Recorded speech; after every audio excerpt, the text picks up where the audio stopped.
Because... Hello, mate.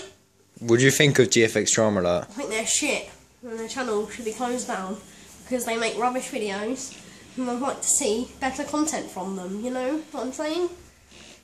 That flashing light in my face, it's really hurting my eyes. Can you stop it, please? So, your thoughts on GFX Drama Alert is that they're shit? Yes, very good. Any other input to your answer? I think you should try and get more views with better videos, and that they should use more interesting comments about people in their videos. That made no sense, but thank you for your consideration, and we will put that into our idea list for what we should do for our channel. Gay faggot. What's going on, GFX Alert Nation? Today we have a situation and argument between EthanConcepts and Synergy Muk on Twitter. On screen now, throughout the period of the video, you'll see the whole argument. I'm not going to go through the argument as it will be on screen throughout the video. If you just want to click to pause to read all the comments made to each other, feel free. Just pause on each section of the video so you know what you're watching, you know what's been going on Twitter and the drama and news that's been flowing through Twitter between these two designers.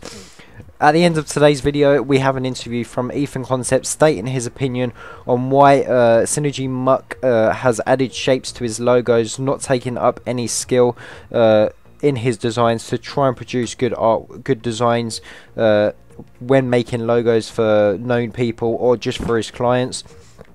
So on screen we have all the comments, as I said, from both Michelangelo and EthanConcepts, explaining to each other how shapes being added to logos does not make a creative and unique design. So EthanConcepts just states that states his opinion to that of that matter to Michelangelo. I'm just going to call him Synergy Muk. Sorry if I pronounced that wrong. And they're just basically telling each other about how designs can be creative in a way of shapes not being added to their designs. So here we go with the interview.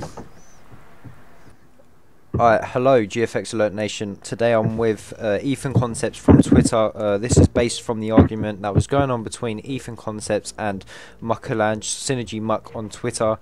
About the whole logo design situation. So, hello EthanConcepts. Yo, what's going on, man? Alright, so we're going to get straight into the first question. The first question I have for you is, you said adding random shapes together doesn't make you a logo designer to Muk. Can you elaborate on this? Alright, so, of course, I'm sure the tweet's going to be on the screen right now.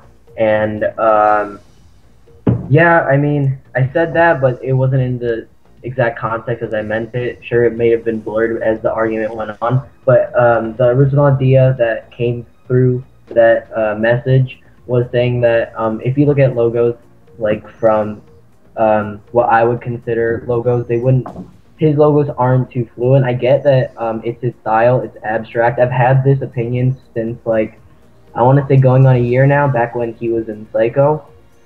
Me and this other designer named Alana, I know she's not on Twitter too much, so I don't know if she's ever going to catch this video, but she and I had the same argument with Muk around, I don't know, 6 months ago, back before any of us blew up on Twitter.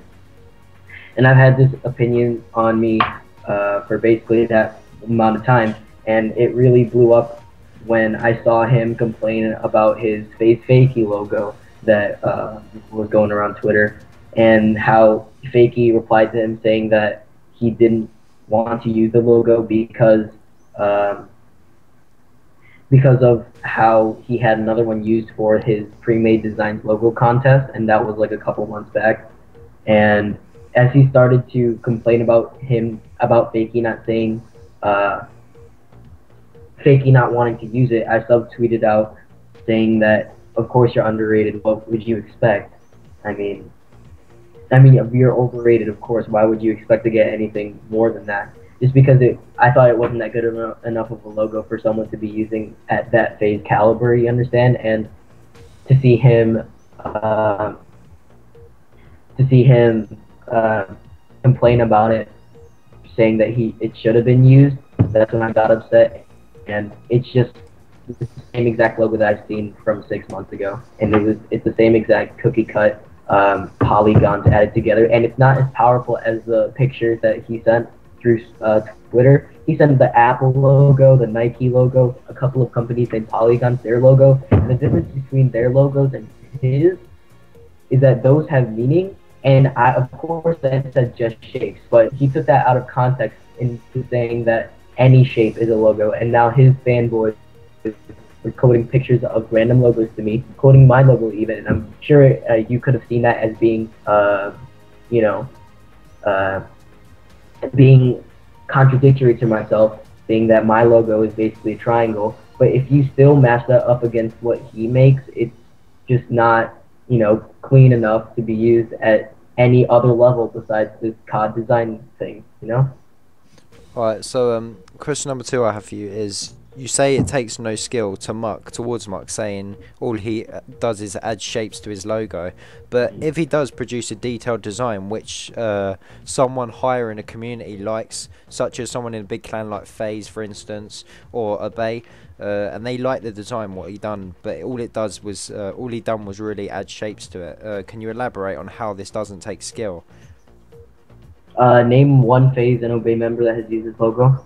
I'm not referring to any that has, but I'm saying if anyone spots it from higher up in the community, and they like the design, and they either put it on Apparel, they go further with the logo in the future that he makes. I'm talking about in the future prospect, but all it is a simple basic logo with shapes that he's done. Can you elaborate more on how this really doesn't involve skill?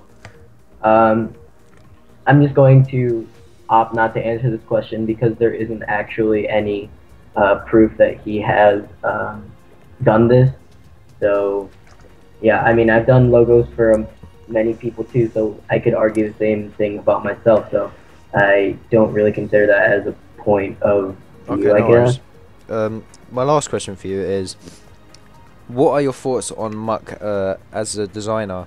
Meaning he's in a fairly big team, Synergy, as it is, but you said his designs doesn't take rarely any skill. But he's got to a level where he's in a fairly big team like Synergy. That's quite known for, in the community for being a big team. But I mean, what are your thoughts on him as a designer being in this team? Well, I don't know if you know this, but just to clear this up, it's not like I'm hating on him because he's in a big team. I've been in those teams before. I don't know if you knew this yourself, whoever runs this thing. So I've been in those big teams before. And of course, you have to be at a certain extent of a good graphic designer to get into those teams. And he's a good designer, but I think that he's overrated. Some of his logos are good, some of them can be used, but the most that he posts, especially the ones that I've seen lately, I don't know, I don't think that they're high caliber enough. But I think what his backgrounds are pretty cool too, like the whole 3D style that he uses. So I think the most reason as to why he is you know, in Synergy, running the Synergy abstract Twitter, the reason why he's doing, like, why he's at this level is because he knows how to work social media. I'll give that to him. Like, as you could see last night when this blew up, all of his fans started attacking me. So yeah, I mean, he can run he can run social media, but do I think he's necessarily a good designer? I mean, sure. I mean, he got to that point. I'll give it to him. But is he a great designer? I don't think so. Okay, no worries. Thanks for your opinions and your time on this whole situation. Thanks for us interviewing you for this. Alright, see you later, man. Thanks.